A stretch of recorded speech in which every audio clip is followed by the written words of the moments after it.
Welcome back. Today, we are talking about a lot of things that Angela and I really love with people that are making big impacts in the field. Our guest today is Erik Struebig, the technical coordinator for North America at MGX Manitowoc Crane. I think I said that right. I had to work on that for a second.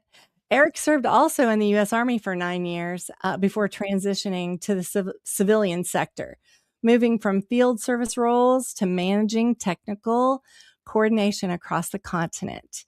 We got to meet Erik at ConExpo. Yes. This is another one of our friends now. Hopefully, we will be friends for life. That we got to meet at ConExpo, but he's also involved in Crew Collab. We have interviewed a few women on Crew Collab, but I think this is the first male that we have interviewed from Crew Collab. We love Crew Collab. If you want to know more about it, please look them up. They're doing wonderful things to help people enter the trades, and we really appreciate everything you do, Erik. So just a little bit about yourself. We'll have all of your bio, all of the impactful things that you do will be on our website, but tell our audience just a little bit about yourself and, some of the impact that you're making. So like you touched on, I was in the military straight out of high school. Military paid for college. When I got out of the military, I wasn't quite sure what I wanted to do. John Deere had a program that helped veterans get into the technician mechanic role. I participated in that, graduated from that. I started in heavy agriculture, so big scraper tractors, combines.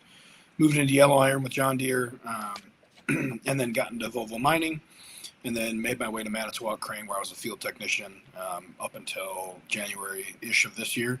And then I took my new role as technical coordinator. Nice. Do you love it? I do. It's a little bit different every day. It's been an adjustment not being in a service truck every day from sun to sundown, but different challenges. You get to see a lot more of what goes on just because you get a bigger picture instead of me knowing what I'm doing and, 2 or 3 other field technicians. I have 218 technicians underneath my scope, I guess you could say. So. Yeah. That's awesome. I bet you're making a big impact too, because everything you do seems to revolve around mentoring and bringing the youth into the construction industry, and we appreciate that. Angela and I love it too. We think that this is the best industry in the world, being in construction. Agreed. And not enough people know about how wonderful it is, right? So I love that you're on here today helping us tell people how important it is and how wonderful being in the construction industry is. Anyway, so you have been getting the youth interested in the trades, and it's one of your primary focuses and missions in life. With the current economic conditions, where it's demanding highly skilled tradespeople, what can our industry do better to showcase the trades with heavy equipment like what you're running and the crane technology and the new AI and, technology is changing every day. What can we do in this particular climate to make it more desirable for people to want to come into the industry and heavy equipment? I think the biggest thing is showcasing all the different careers that you can have. So everybody thinks of that isn't involved with the trades, sees the trades as the guys digging ditches, or framing out buildings, pouring concrete, and there's so much more to it. I mean, in my company alone, we have every role from the guy in the assembly line, building the machine, putting it together, painting it. We have a full legal team. We have human resources. You have engineers. You have scientists for metallurgy. You have management of people. But I think what we need to be better about as an industry is making it look more appealing, making it visually cooler. There's some companies are getting better about hiring marketing companies or photographers and videographers to make it look cool. A gentleman that I have seen the work of and gotten to know a little bit, Chell, owns Blue Collar Photography. And, the days of just showing job site stills isn't what's going to entice people. As you're well aware, the younger people want more. They live in the TikTok and Instagram and Twitter and all the social media stuff. So they want something that catches their attention. There's a lot going on. And I think that if we don't cater that a little bit and we don't try to make it appealing to them, then we're doing ourselves a disservice by not reaching Yeah. out and getting as many candidates as we can. So making the trades look cool, whether it's video edits or how they brand their machines. I know Mountain Crane, one of our customers, every one of their cranes that they get gets a special paint job and decal. So it's Nice. got the big M for Mountain, but you know that one is like Spider-Man. So the whole thing's Oh, painted like I Spider-Man. love that. And we have a big Huh. green one that's painted like Hulk. So I think Oh, companies are starting to see the value in marketing and appeal, whereas before it Branding. was Yeah. very, very cut and dry. So I think that's a huge factor. I mean, And then also being who wouldn't want to run a Spider-Man crane? right, right. Yeah, they have a big Wonder Woman crane. I mean, Oh, that's cool. why would you not want to run that? Angela would Um, want to run that one. I'd rather but do I the think another Spider-Man. right. Sorry. I think another important thing is to showcase and discuss how much money you can make, because everybody sees it Absolutely. as a low income. You know, Mhm. this is a starter job until you get your adult job. I don't know in your area, but if you pull up to, it's a big union around here. So you pull up to a Mm. union job site and you look at the parking lot, there's very, there's a wide variety of vehicles, but you notice that, you know, the big expensive vehicles, like you can make good money doing it. I mean, the union scale for operators in the cities, I think it's like $60 an hour on your paycheck and like a 90 hour an hour package. And I don't think that gets enough. You know, everybody sees TikTokers Yeah. making millions of dollars, but it's, you know, 1% of the top 1% that are doing that. So Yeah. just making people understand that there's a lot of different careers that you can choose. It doesn't have to be one specific one. There's a lot of money to be made, and then just making it visually enticing as well. Absolutely. We don't have a lot of unions in our area, but I can tell you that I have plumber friends and electrician friends that have mhm. nicer houses than our attorney friends and our Right, doctor friends, right? right. It's really important for everybody to understand what the capability is and what the capacity is of what you decide to enter, right? And that's without 12 years of college. Well, right, and like you could do an apprenticeship through the union, you know, so you do a 4 year apprenticeship or 3 year, or whatever the trade is, and you're Yeah, making a while general you're working. wage. Right, and you're making money, not incurring debt. So in 4 years, you can be a fully fledged journeyman making journeyman wages, whereas somebody that went to college potentially would have 4 years of college debt and be at the bottom of whatever their career field is. So they have debt to work off of, and they're at the bottom rung. Whereas when you're a journeyman, once you get your red card and your seal, you're pretty good. You can kind of do whatever you want career Yeah. wise because you have the ticket. Yeah. Yeah, and the Awesome. knowledge. Yeah, that's incredible. So you've had an incredible career progression from field crane technician to North American technical coordinator. How can companies better map out clear advancement paths so that skilled labor sees a long term future in their field? Because I think that's a big problem in our industry right now, too, is we aren't good about giving people a path. And it might not look straight Mhm. up. It might going sideways. Because I've even had some peers go from like estimating or accounting to estimating to BD, business development. So, how do you think we could do that more effectively? I think it's important to showcase one. So everybody should be doing reviews with their employees, whether it's a semi-annual, quarter, annual, 100%. however it works. But that's a really great time not only to show areas of improvement, areas that you have improved, places that you have exceeded what they were talking about, but it's also a good kind of check-in point to find out what the employee is thinking career-wise. So as they get Mhm. further and further along in their role or whatever level position that they're in, um, it's important to kind of show them that you care enough in the investment of them that, hey, Mhm. so this is where you're at now. You know, where do you see yourself here? This is kind of what we've seen in the past. You know, in the past, if you're trying to look laterally, um, but also making it known that certain roles are obviously going to have some prereqs to get into them, right? Like you're probably not going to be a CFO if you don't have an accounting background. Right, right. You need to be that guy. But we have guys in my company that have gone from hourly service technicians to sales, and then from sales over to management. We have managers that go into sales. We have managers that go into like safety process and process development. But I think it's really important that as a leadership, if you want to see your company grow, you need to be able to put in the time to walk your employees through where they're at, where they could be, what they want to do. And there's some guys that enjoy, guys that run excavators. Some guys like running them. They'll run them for 30 years, and they like coming in the morning, they leave in the afternoon. They don't have to live with their work phone, and that's totally fine. We need that.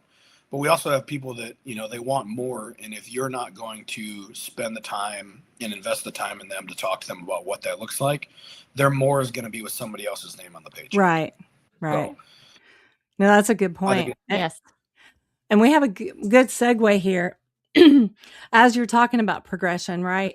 One of the most important things that we can do for all of our staff is continuing education, especially as quickly as things are changing every day, right?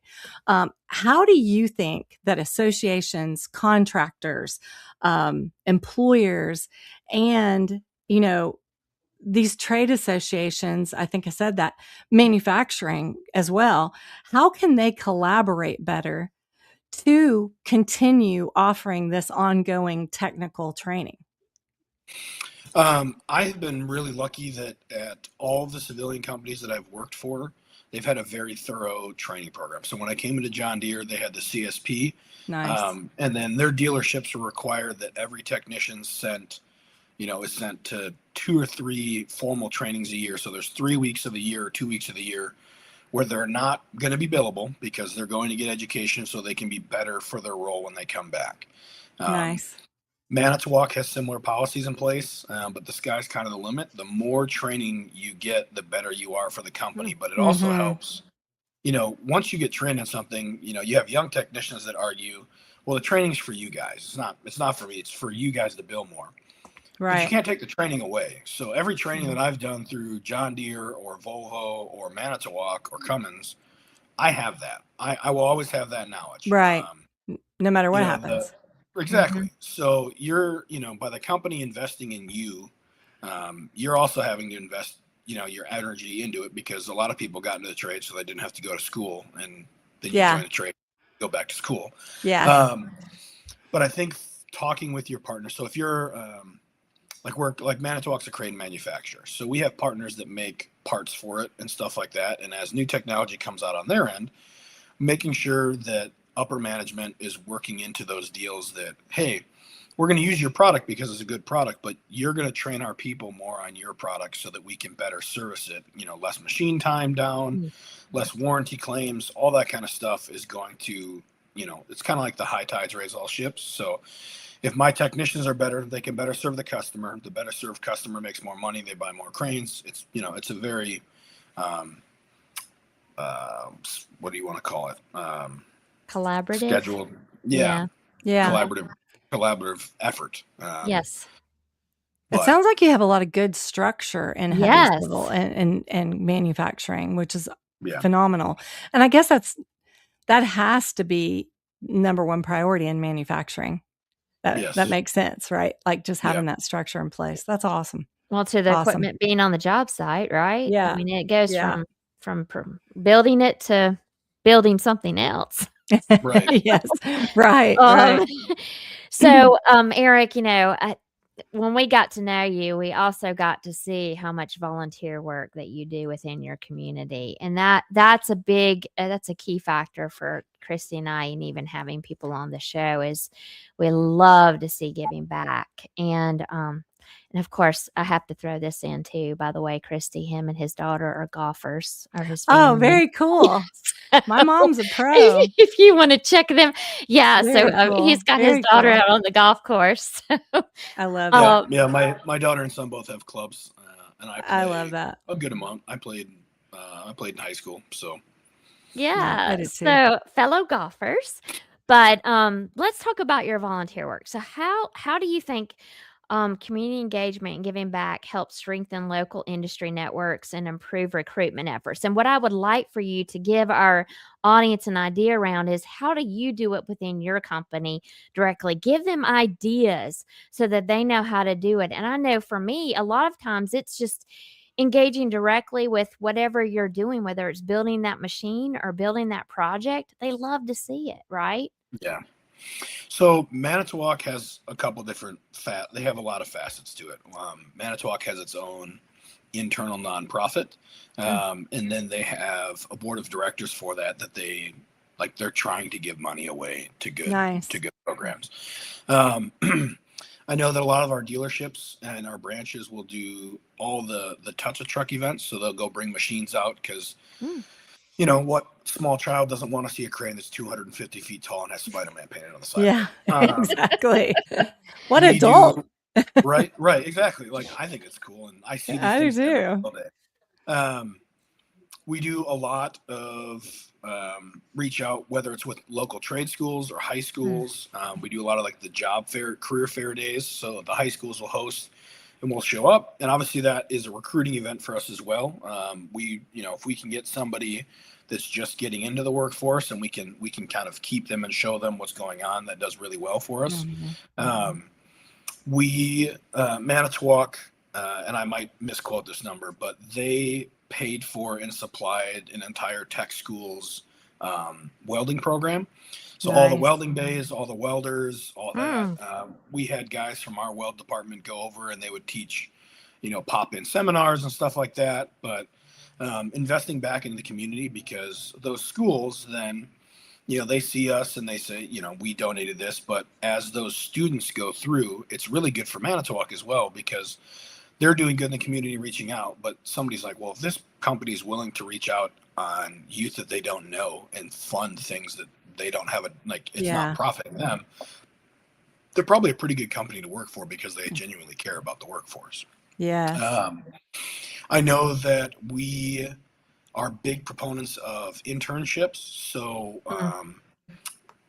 and it's all the roles, right? We have interns that are in engineering. We have interns that are in the factory. We have interns in our human resources department.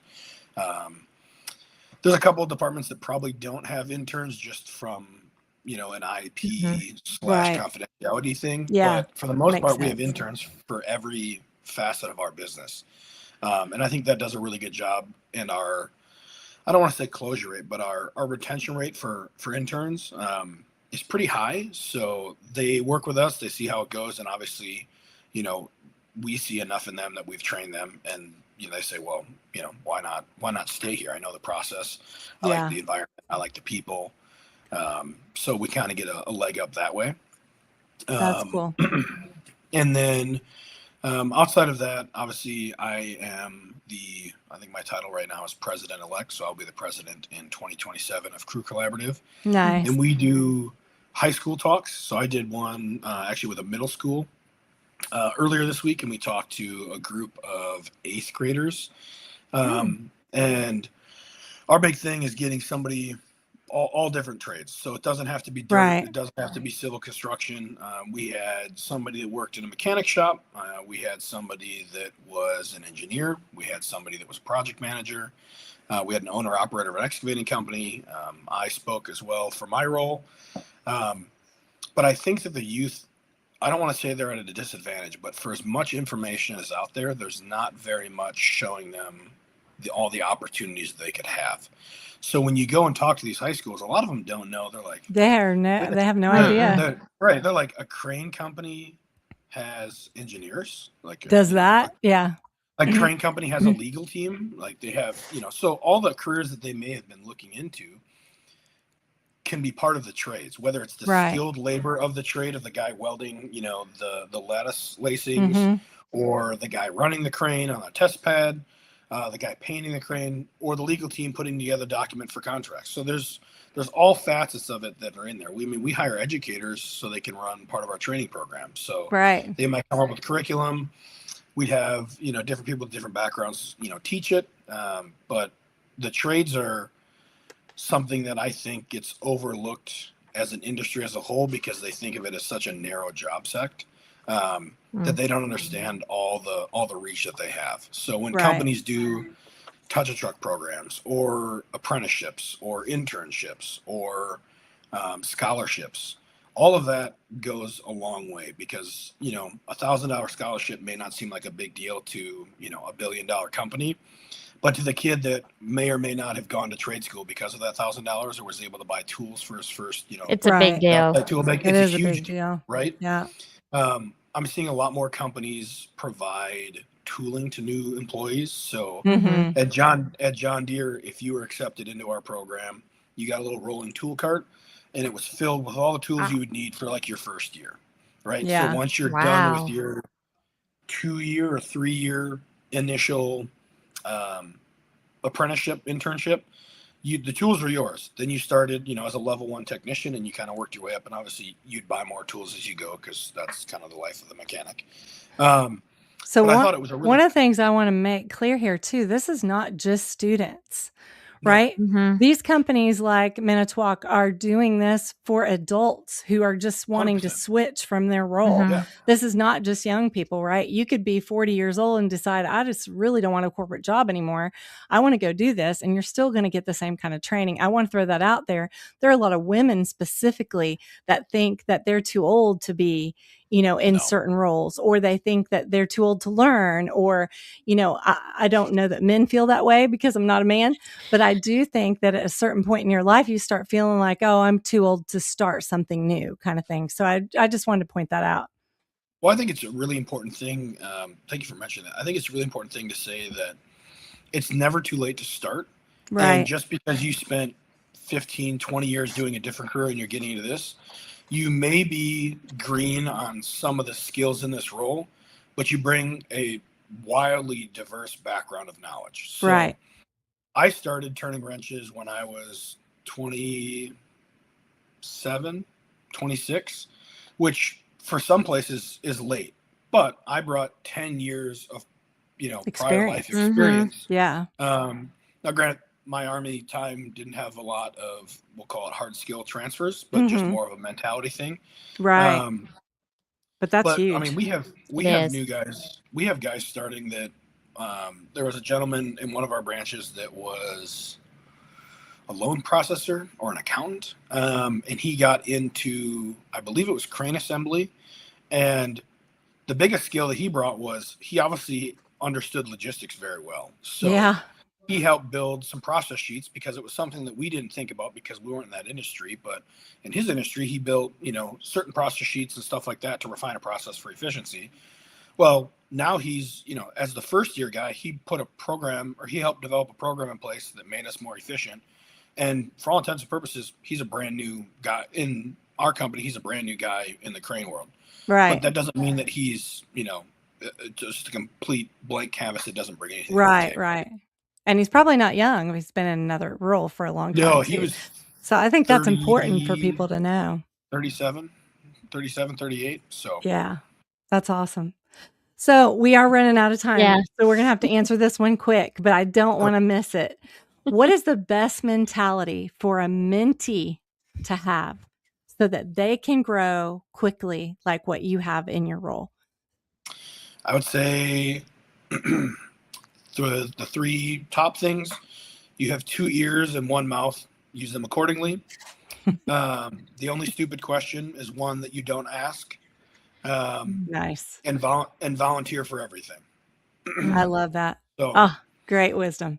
Yeah. I think those are the 3 big pieces that will serve a young apprentice or an older apprentice, somebody new in the True. trade, very well as a Yeah. mentee. Yeah, I think when you're younger, you just think you know everything, right? I think I did, right? So I didn't Yeah. ask a lot of questions. I thought people would Yeah. think I was not very smart. But Right. the best thing I ever did was learning how to open my mouth and ask questions and listen, Yeah. So thank you, Erik, so much for being on. We could have talked for another 40 minutes easily. Yeah.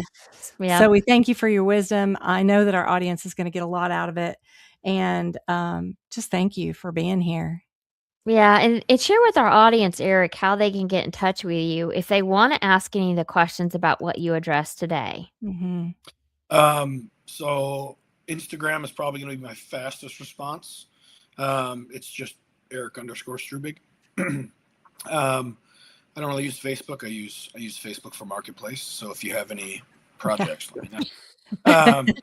I recently got a LinkedIn a couple weeks ago. I don't Awesome. quite know how to use it, but I have it. So you can hit me up there, and maybe I'll respond. Maybe it'll get lost because I can't find it. But yeah, Instagram is probably going to be the most efficient way of getting a hold of me. And if you need to know his full name, it's on our website. Look at it there so you can find him on Instagram. That's how I found him, Yes, and that's his how I've links been. will be there. Yeah, and that's how I've been messaging Erik. So, and also following his golfing career with his family.